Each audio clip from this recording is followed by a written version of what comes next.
Welcome to the WHHI-TV Daily News. I'm Betsy McDaniel. As always, there's a lot to cover in the Low Country today, so let's get started with our headlines. We are just about 100 days out from the start of hurricane season 2024, and the National Hurricane Center is looking to change how they forecast areas that might be affected by a storm by slightly tweaking their cone graphic, often referred to as the cone of uncertainty. The current cone only shows watches and warnings in a line along the coastline of affected areas. The new experimental version will add color to any inland areas that might see impact from the storm as well. Forecasters believe the change will help the public better understand the watches and warnings in their area. Though hurricane season officially starts June 1st, the new graphic won't be used until around August 15th, just ahead of the peak of the season.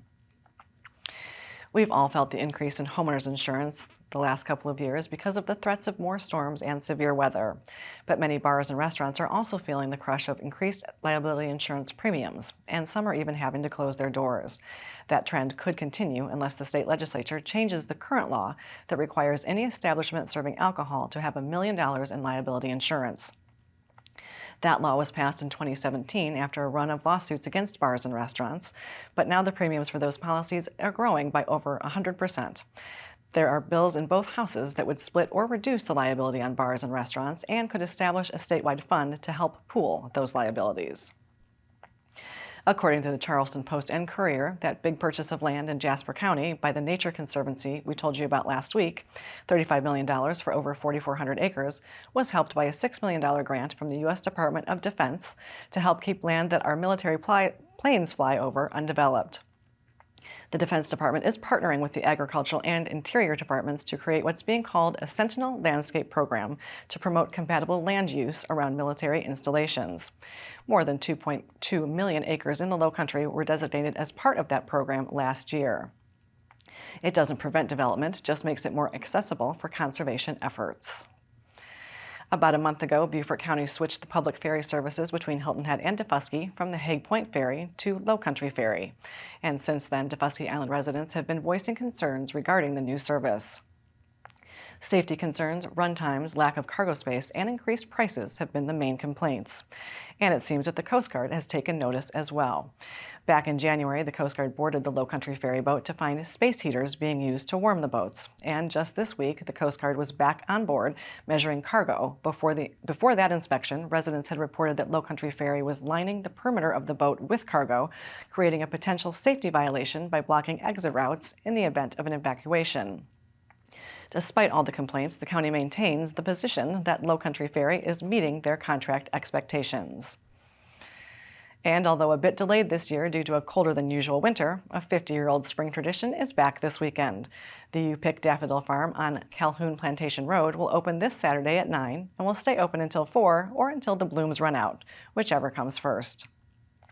Stems are 50 cents each and both cash and cards are accepted. Going forward, the farm will most likely only be open on the weekends, but follow their Facebook page or head to youpickdaffodils.com to make sure they are going to be open before you head out.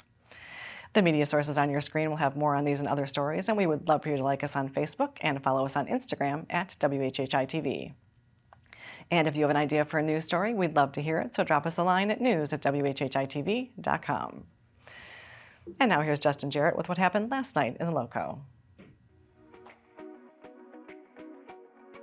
Hey, it's time for Last Night in the Lowco on WHHI, powered by LowcoSports.com.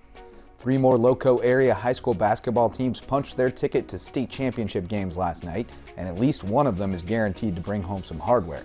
We'll find out which one on Saturday when the girls from Hilton Head Christian Academy aim for their 6th consecutive state title with familiar rival John Paul II as the only team standing in the way. The 5-time defending champion Eagles rolled into another title game with a 64-39 rout of Palmetto Christian on Thursday, as Mya Hutchinson poured in 24 points and Devon Yarde added 19 in another dominant effort by the dynamic backcourt duo. Hutchinson and Yarde led HHCA to 2 wins over the Golden Warriors this season, a 19-point victory at JPII and a 14-point win at home.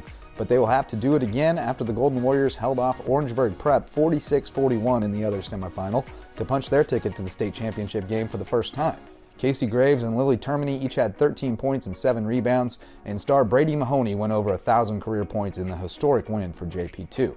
Hilton Head Prep's boys will also get a shot to defend their Skeeza 3A title after the Dolphins used 16 points from Jason Britchke and 15 from Billy Barron, along with another strong outing from Ben Frey to axe Oakbrook Prep 49-32. The Dolphins will face Christian Academy in Myrtle Beach for the titles Saturday in Sumter. We also had a couple early season Donnybrooks on the lacrosse pitch, as Hilton Head's boys dropped an 11-10 thriller to Richmond Hill, and Bluffton's boys rallied from a 14-7 deficit to force overtime before stunning Beaufort 17-16. For Lowco Sports and WHHI, I'm Justin Jarrett. Until next time, go Lowco. Thanks, Justin. Now let's take a look at our weather with Maria. Thanks, Betsy. Yep, so taking a look ahead, we are going to get a break from the rain this weekend and have plenty of sunshine, but we also are going to see a cold front roll through, but then we are going to see warmer temperatures as we get into next week. So taking a look at Saturday, it's going to be sunny with Hilton Head having a high of 64, a low of 48, Bluffton's have a high of 65, a low of 46, and Beaufort's have a high of 64 and a low of 66. Come Sunday, it's going to be sunny to partly cloudy and cooler, with Hilton Head having a high of 55, a low of 40, Bluffton's have a high of 59, a low of 37, and Beaufort's have a high of 59 and a low of 38. The sunrise for this weekend is going to be at 6:56 and sunset's going to be at 6:16. Taking a look at the beach tides, Saturday high tide's going to be at 9:07 a.m. and low tide's going to be at 4:23 p.m. And then come Sunday, high tide's going to be at 9:41 a.m. and low tide's going to be at 5:01 p.m. Taking a look into next week, Monday, it's going to be partly cloudy with highs in the 60s, lows in the 40s. Then come Tuesday, it's going to be sunny to partly cloudy with highs again in the 60s, lows in the 40s. And then come Wednesday, it's going to be sunny with a couple of evening showers passing through with highs in the 70s and lows in the 50s. That's it for today. Let's head it back to the desk. Well, there's a new community theater in town, and we're going to learn all about it next.